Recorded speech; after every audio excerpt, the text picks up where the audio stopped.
Okay, bebe.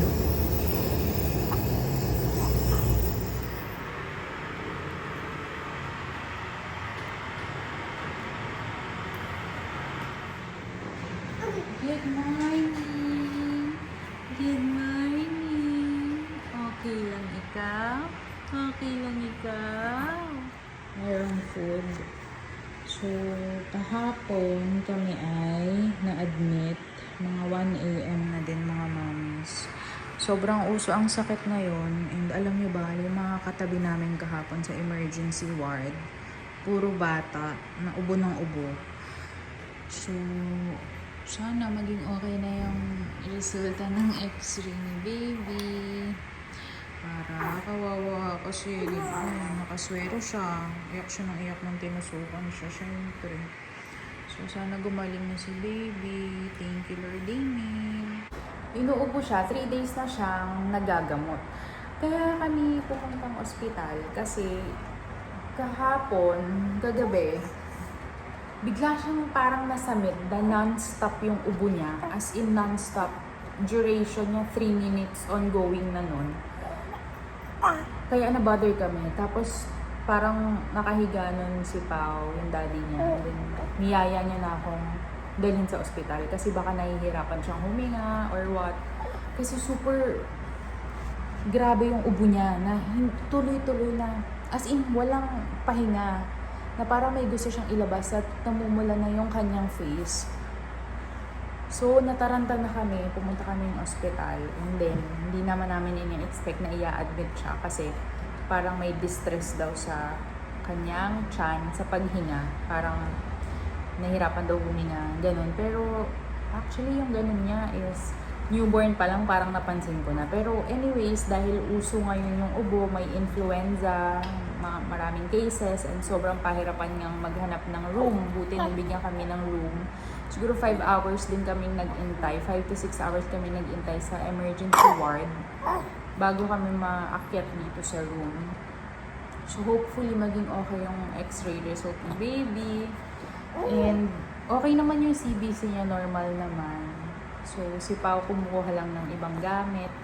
And hopefully sana hindi na kami magtagal dito. Sana bukas pwede na kami ma-discharge. At mag-discharge siya kami. Sa bahay na lang kami mag-monitor at magpagaling. Thank you, Lord. Amen. Ayan, so, kakain lang ako. Ako yung kakain ng ano? Walang play, ikaw? Ano?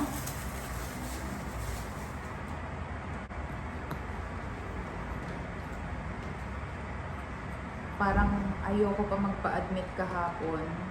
Tinext ko yung doktor, yung pedia niya, yung nagpa-check up kami nung sa ubo niya 3 days ago. Yun yung pedia na mag-handle sa kanya dito. Sabi ko, Doc, baka pwede sa bahay na lang namin i-continue kasi yung paghinga naman, hindi naman siya nilalagnat, thank God.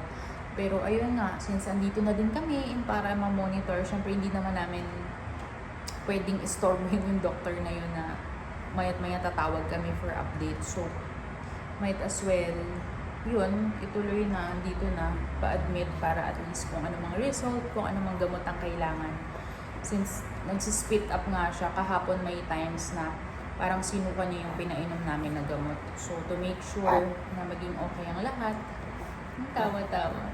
Ayun, nagpa-admit na kami, kawawa kasi ayun nga, naswero siya. And iyak siya na iyak, syempre. Pero ito, happy baby naman siya ngayon. Gusto niya dumapa. Jangan anak. Gagaling na yung baby na yan. Gusto niya dumapa. Hindi pwede dumapa, anak. Meron kaswero. Hello, everyone! Hello, everyone! May swero ka, baka matanggal. Hintay lang natin si Nen. Ang unang inubo ay ang kuya niya, si Prime. Tapos, baka nahawa lang siya. And then, si Pao, inubo na din. Si Pao, inubo na din. So, 3 silang may ubo. Ay, sus, ay, sus. Palit tayong diaper.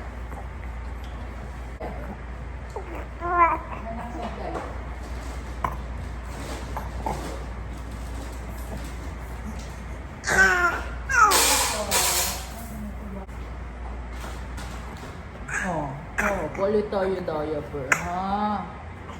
Opo, palit tayong diaper.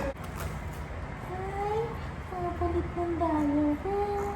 Papalit ng diaper.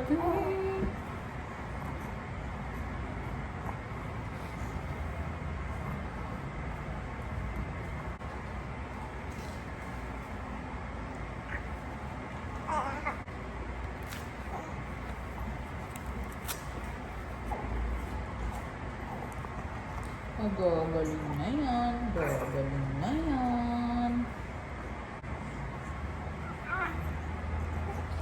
Gagaling na yan. Gagaling na yan, baby.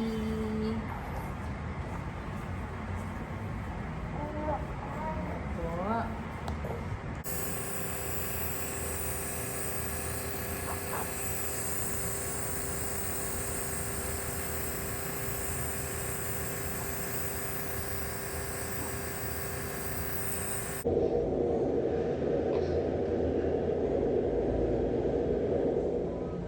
Ay, inamin siya.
Hello, mommies. Kami po ay nakauwi na. Nagpapatugtog lang ako ng pinlay ko lang si Miss Rachel para medyo naaaliw-aliw si baby. Pero hindi naman siya nanonood. Para lang may naririnig siya na nagsasalita sa background. Story time lang tayo mga mommies about doon sa nangyari kay baby. Biglaan lang din yung pagka-admit namin. Feeling ko medyo may konting parang maling maling decision, pero ayoko namang pangunahan yung mga doctors. Pero dahil I'm a mom, and kung meron mang mas nakakaalam sa, alam mo yun, sa lagay ng baby nila, syempre yung parents yun, yung guardian, kasi sila yung kasama from birth, 'di ba? Sila, alam mo yan, tayo yung nakaka-witness kung ano man yung breathing ng babies natin, kung ano yung, kung may mali ba sa kanila or what. Pero okay na din yun mga mommies na na-admit kami para at least kahit papano nabigyan siya ng agarang gamutan.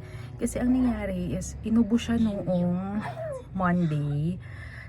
Yung pagkaubo niya nung Monday mga mommies is dahil may ubo yung kuya niya, si Prime, alam na namin na nahawa siya kasi umuubo-ubo na siya nung Sunday. And then nung Monday, medyo yung ubo niya is napapadalas na. So sabi ko kay Pao, ipa-check up na namin. Syempre kasi baby, mas mahirap na. Ayun, naiiyak na si baby. Syempre kasi baby, so sabi ko, sige ipa-check up na namin. So pumunta lang kami dyan sa clinic malapit, naka-e-bike lang kami actually, para ipa-check up si baby. And sabi nung doktor, parang clear naman daw yung lungs, wala siyang naririnig. And hindi pa niya kami pina-request ng x-ray noon, pero dahil medyo parang iba na yung ubo niya, is syempre nagreseta siya ng gamot. So tatlong gamot yon para sa cetirizine, yung sa ubo, and amoxicillin. Nag-start na din siya ng antibiotic para at least sure na. Tapos magpa-follow up kami no ng Wednesday. So after 3 days mag-follow up kami. Tapos check niya kung may improvement or kung kailangan ipa-x-ray si baby. So edi umuwi na kami, and then bago pa lang kami umuwi, chinek na ni doctor yung chan ni baby, yung paghinga. And medyo na-bother siya kasi parang nagpo-pause yung paghinga niya. Meron daw, ang term na sinabi ng doctor is may distress. Pero alam namin ni Pao na ganun talaga ang paghinga ni baby ever since, like newborn pa lang, ganun na, parang lumulubog na. Pero hindi naman siya nahihirapan. Alam namin, active naman siya, hindi siya nawala ng gana dumede, hindi siya nilagnat. Talagang may konting pag-ubo-ubo, which is yun lang talaga yung pina-check up namin. Then, ayan, ito na si baby. Nakakalbo na siya. Nakauwi na kami. And then, ayun, binili namin yung mga gamot. And then, Wednesday, nag-text kami sa clinic. Nag-message kami sa clinic. Wala daw si doc. Walang doctor. So, hindi kami nakapagpa-follow-up check-up. Pero, nung gabi, may shift kasi ako noon eh. So, hindi na kami nakabalik ng clinic nun. So, sabi na lang ng doctor namin, ituloy na lang daw yung gamot. Ang next na balik namin is kapag natapos na daw yung antibiotic, which is 7 days nga yun. So, ayun, tatapusin na lang namin yung kanyang antibiotic. And then, ang nangyari mga mommies nung kinagabihan nun, around 7 p.m., non-stop yung pag-ubo ni baby. Umabot siya ng 3 minutes na walang interval, yung tuloy-tuloy na ubo. Na as in, parang may gusto siyang ilabas. Parang hindi naman siya nahihirapan huminga, pero namumula na kasi yung mukha niya, kakaubo. And na-bother kami, syempre baby, and then di namin alam kung anong gagawin namin, syempre. So, nabanggit ng doktor na once na parang nagka-problema or feeling namin kailangan dalhin daw sa ER, ganyan, inform lang namin siya, ganyan. So, nung non-stop siyang pag-ubo,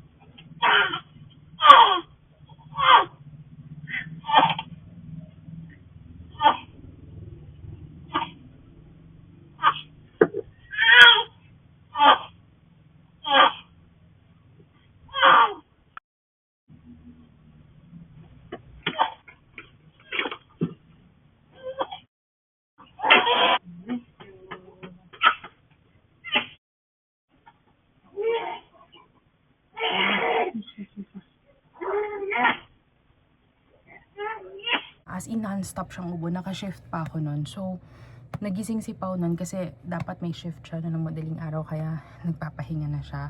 And then narinig niya na non-stop ng pag-ubo ni baby, namumula na siya, parang nahihirapan na siya, may gusto siyang ilabas.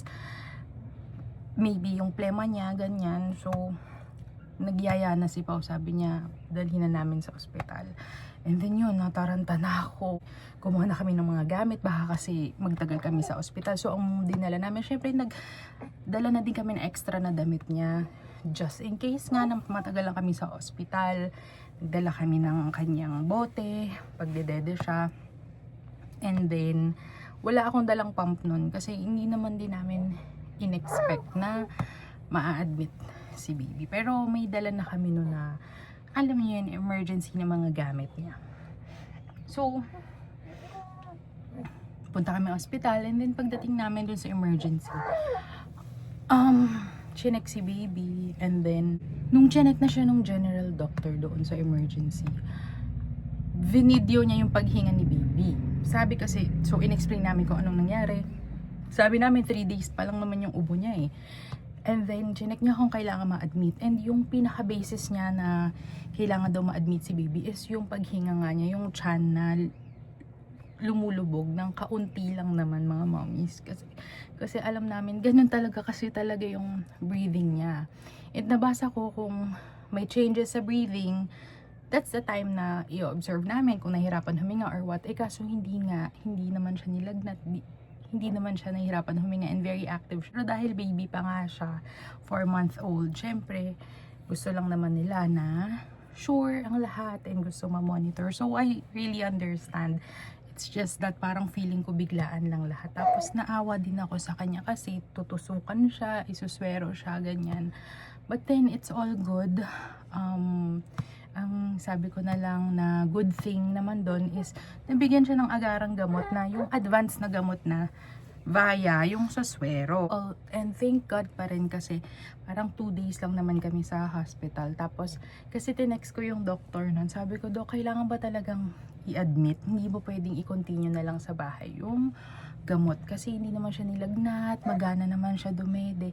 Parang ang naging basis lang talaga is yung paghinga niya, which is, yun nga, clearly sinabi ko na ever since newborn pa lang siya, ganun na yung paghinga niya. Pero, dahil may ubo nga siya, uso nga ang influenza ngayon and baby pa, I understand. Good thing, pina-x-ray siya, nag-swab test siya for bacteria or COVID, and kinuhanan siya ng dugo for CBC and lahat ng tests. And good thing naman, negative naman yon sa mga bacteria or infection so far. So, it's okay na din. At least, alam namin na okay si baby. And nakita lang sa x-ray is maplema siya, which is yun nga, meron siyang mild pneumonia. And I'm very, very thankful pa rin na dala na namin siya agad sa hospital, sa doktor, nabigyan na siya ng gamot para at least hindi na lumala pa. And ngayon, ayun, nandito kami, nakauwi na kami sa bahay, nagpapagaling na si baby, and dito namin kino-continue yung mga gamot niya. And thank you Lord na hindi din kami nagtagal pa kasi doon kami pumunta mga mami sa private hospital kasi punuan din ng mga hospital and puro ganito yung mga cases, sabi nila. So, very grateful kami na nabigyan kami agad ng room nung nagpunta kami kasi waiting talaga. Pero ang tagal din namin nag-intay nun sa emergency, mga 6 hours. And then umalis kami 7 PM and then nag-intay lang kami dun sa ward ng emergency area and then nakaakyat na kami sa room by 1 AM na. So ganun katagal ang waiting para mabigyan ka ng room. And sobrang nakakaawa kasi lahat ng katabi namin doon sa emergency ay puro babies na may ubo. And lahat nakakaawa pag tinutusukan sila, swero, ganyan. Ito nga si baby, nung isaswero na siya, parang gusto ko maiyak pero sabi ko hindi pwede. Kailangan ko maging strong. So ayun, tiis-tiis lang na makita si baby na nahirapan siya syempre kasi nasaktan siya sa swero and then sa paa kasi siya tinusukan mga mommies. So ayun, pagaling lahat ng bata na may sakit and yun, wag muna nating ilalabas sa mga babies natin kasi may risk talaga, high risk na influenza, increasing ang influenza sa ating bansa. So halos lahat ng kakilala ko na may anak na may babies, kasi pinost ko siya sa story ko na nasa hospital kami, and then halos lahat ng kaibigan ko na may babies nag-message sa akin na kakagaling lang din daw nila sa ospital, na nag-antibiotic daw yung anak nila, nagpapausok, na yun nga may ubo nga din, ganyan. So pagaling lahat ng mga babies na may sakit, at doble ingat tayo mga mommies. Doble ingat tayo mga mommies. Sabi nga namin, hindi muna namin nasasama si baby sa labas. Last time na lumabas kami, pumunta kaming church. For the first time, sinama namin siya sa church. Pero ayun, ang hirap na ngayong ilabas sa mga babies. Kaya, mabuti nang mag-ingat. So ayun, Thank you Lord, kami ay nakauwi na. Hindi din biro ang bill namin mga mommies. Like wala pa kaming 24 hours. Tinawagan na kami ng billing department and nasa 20k na yung bill namin. So parang wala pang doctor's fee yun. So mahirap ma-hospital at magastos ma-hospital. Kaya doble ingat tayo mga mommies.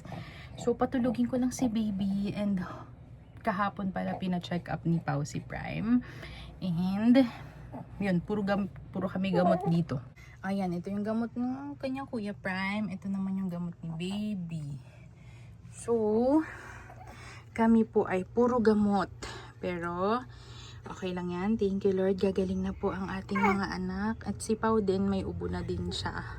So, hopefully ako, hindi naman ako mahawa. And sana gumaling na po kami. Thank you Lord. Amen. Doon ako nag-shift mga mami sa hospital. Ngayon may pasok. Buti na lang day off ko nun. Parang isang araw na lang yung pasok ko nun. Doon na ako nag-shift nung kinabukasan.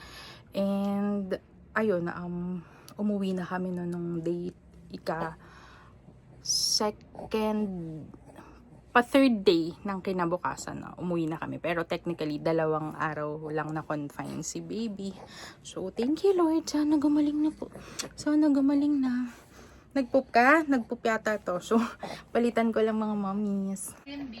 Hello guys, going to school na. Ito si Kenzo. Nagputing! Say hello to the video, Kenzie. Hello.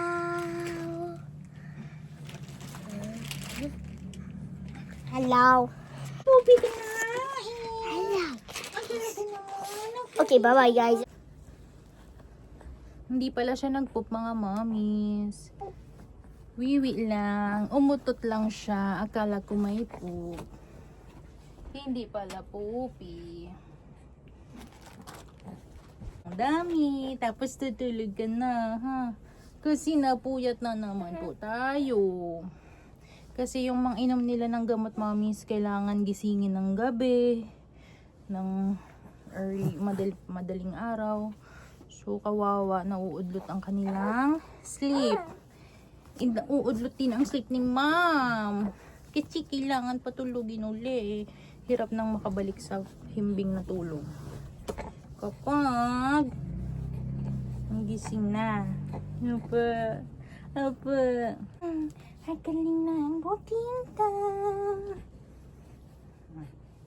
Suotin mo yung shirt ni Kuya. Wala ka pang tuyong damit. Oh. Wow! Wow! Ang ganda ng suot ng buting tinang. Buting tinang